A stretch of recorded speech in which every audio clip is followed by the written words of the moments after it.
What's going on back there? Ah!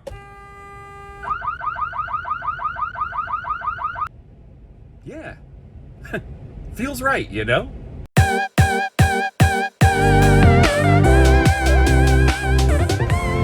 Sometimes it's like a pair of pants. You just gotta try them on for size and see how they're gonna feel in a real world scenario. Hollering at the kids in the back, trying not to run people off the road, all the normal stuff. Hi, my name's Josh the RV Nerd. This is only about 12,000 miles, only 25 hours on the generator. A beautiful Coachmen Concorde here. Bedroom's closet slide, not bed slide. Very interesting floor plan. But what I think is brilliant about it is they kept all of the slides off the door side of the RV, so you just have max patio space here, so that being there, getting there, they're really both like just as fun. All right, so first things first, generator test.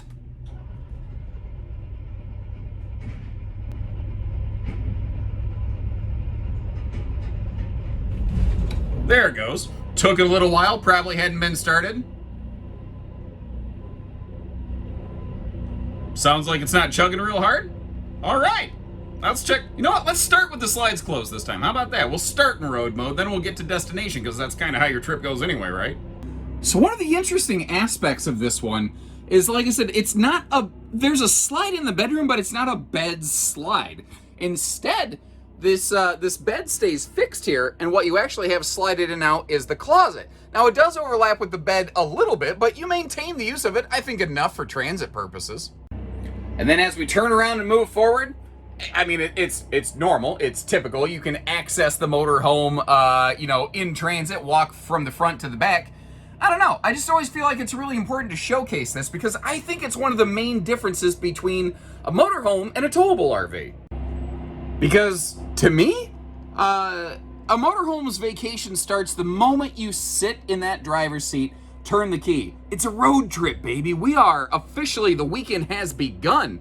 Whereas in a towable RV, it doesn't, to me, really begin until you get there. Now, I do think the whole experience in getting the RV to the destination is part of the trip, but it's different. You know what I mean? Now, this is kind of what it's going to look like here from the sofa. It's a very social floor plan. You're right next to the dinette, and you're going to see dishes of soap shavings all over.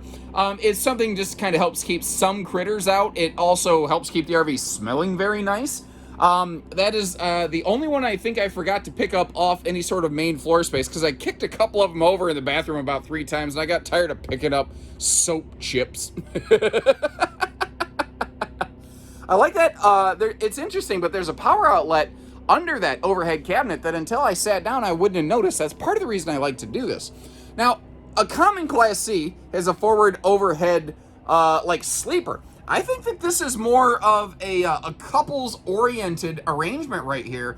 Now, you could fold the dinette down, you could fold the sofa down. I mean, there's nothing that says you couldn't take this family camping, but this really feels to me like it's 1 or 2 people out for the weekend, getting away from their busy lives and having a good time. And folks, this has been impeccably well maintained.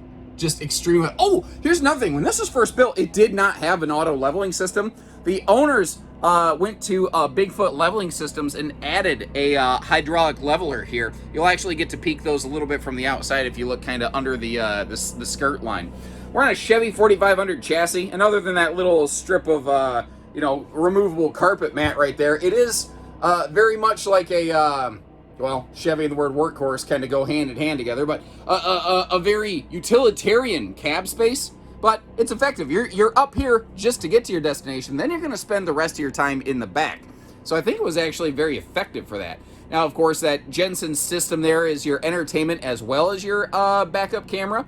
And you have heated power side mirrors here. And something I think is kind of cool is that this still actually maintains a traditional rear view mirror in the cab. Every now and then, if you hear a funny bang or a crack or something while you hit a big bump or something like that you weren't expecting, or there's a pothole in the road you couldn't avoid for whatever reason, it's kind of nice just to be able to do a quick eye check and figure out, okay, can it stay like that? Can my co-pilot go get it? Or do I need to get this thing pulled over and handle something? I think you get some sweet breeze on this thing with those, like the sofa and the dinette both have paired up matching breeze windows, which is really nice. Also, when you're going down the road, there, you know, I'm very much personally, I tend to be a towable fixated person, but I do personally feel if you are looking to travel and see the country, I don't know that there's a better way to do it than in a motorhome, because the vision that you get when you're going down the road. And that actually reminds me of a story I'd like to share. Between my 5th and 6th grade years in school, my family very briefly moved to Georgia. Before school even began, we ended up moving back to Michigan. But I basically spent that summer being the co-pilot map guy, because we didn't have smartphones with GPSing.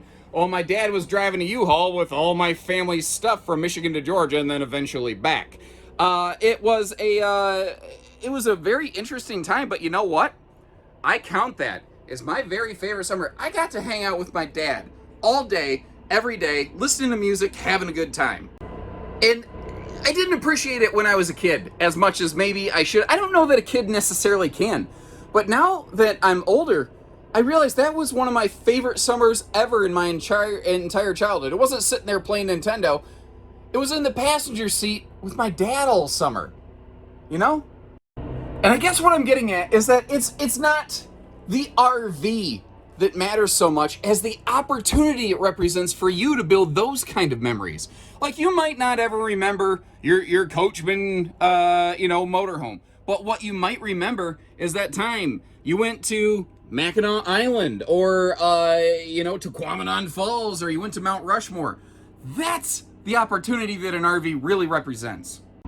It gives you the chance to get out there, to build those memories, to have that experience. Take those pictures. Those are the things that you're going to have for a lifetime. You know, I think I'm guilty of this. We focus so much on it's got double air conditioners and it's a queen bed and blah, blah, blah. None of that matters.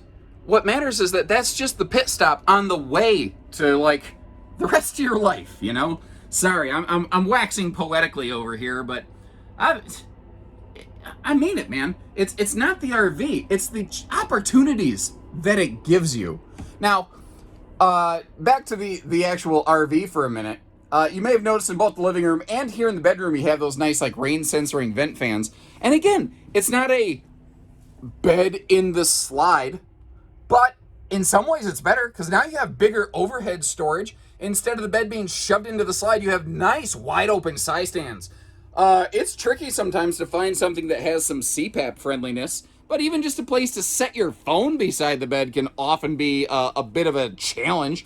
And you might have noticed the mattress is still in the package. I suspect what happened here is this is maybe the original factory mattress, and then somebody swapped it out for something else, and then swapped it back in when they were done with the coach. So pardon our dust, a little bit of background noise. The old building has come down. You see the new building up and operational in the back, and we're getting her all kind of cleaned out here. And frankly, you know what I kind of want to do? I just sort of want to set up like a live cam. I just want to sit here and watch this guy work. This is crazy mesmerizing. This is like, if you've ever seen the YouTube channel Copper Creek Cuts, he just like mows lawns. And maybe it's the dad in me. I don't know. I could seriously just kick my feet up in the recliner and watch Copper work all day. Like he's pressure washing a driveway. And I'm like, wow. It's just so mesmerizing. It's crazy. I don't know. Sorry. Anyway, this is... I don't see why it wouldn't be classified as a Class C, although it technically has what's called a B+ cap. The cab over right there doesn't have a full traditional, like, overhead bed space. We're on a Chevy 4500 chassis. I have done like 9 videos today. I don't remember what I've said in which one. I would rather repeat myself than forget something, you know? And it looks great. One of the cool parts about this is all of Coachmen laminated products use an Asdel layering under the fiberglass in the sidewall. And if you're not familiar with that, it's an awesome material. It's, instead of wood, it's a composite resin material, so it helps, act as a water prevention sort of method. God forbid you slip on a seal maintenance or a stick, puncture something. It makes it a lot harder for the wall to peel apart. Not impossible, but a lot harder. Cool little outdoor entertainment center right here. And I love that it's totally separate from everything inside. And then And as a kid, you know, well, I'm still a big kid. I'm forever going to be a Toys R Us kid. Rest in peace, Jeffrey Giraffe. I looked at the old yellow, white, blue RCA cables, and I'm like, ooh, I want to plug a Super Nintendo into that. Now, the RV's not old enough for the tires to have, like, age problems. The tread, everything looks good. There's no weird weathering on the tire or anything like that. Over here, this is easily, hands down, the biggest storage compartment you have in this RV. And it works because it's actually hidden under the headboard area of the bed. Got the little kind of molded buckets down here, and I tell you what, that's just begging for you to slide like a picnic table here. And wouldn't you know it, you got a little picnic table size slot on the other side there. This should have about a 5,000 pound tow capacity. I kind of second guessed myself on that, but a Chevy 4500 chassis should have a 5K tow rating. Looks like maybe they had a little toad behind them, little car that you tow around. I don't believe that's factory installed. It could be, I could be wrong. The rear bedroom window, it has actually a little miniature manual awning on it. So if you want to keep some good airflow moving around, but you know, you don't want a little bit of drizzle getting into the RV, you can sort of prevent that from happening. Slide awnings have done a great job of taking care of the top of those slides. We'll get up on the roof in just a minute here after we finish our ground level inspections. All of our hookups located in one smart place right here. And those little molded buckets we were talking about, I know it's kind of a thin door because it goes under that closet slide, but that'd be the perfect place for like your all your water hoses and electrical and stuff like that. Now, these doors don't have a holdback, and I can't really like juggle them by hand, you know. But I do want to at least get you down here to look at this generator. You know what? Forget it. Hold on. I'm going to figure out a way to get these things, look at those compartments. I hate going this far and not doing it. All right, so to the right of the generator, nice little compartment here. And then if we take one more slide to the right, a little bit larger compartment. And man, these things are about spick and span. Oh crap, this reminds me. There's a similar door on the other side that doesn't have a holdback. I missed. Hold on. So that's that outdoor entertainment center that we saw a second ago. This is very similar to the last compartment we saw, but I like how it's like an old galvanized kind of steel compartment.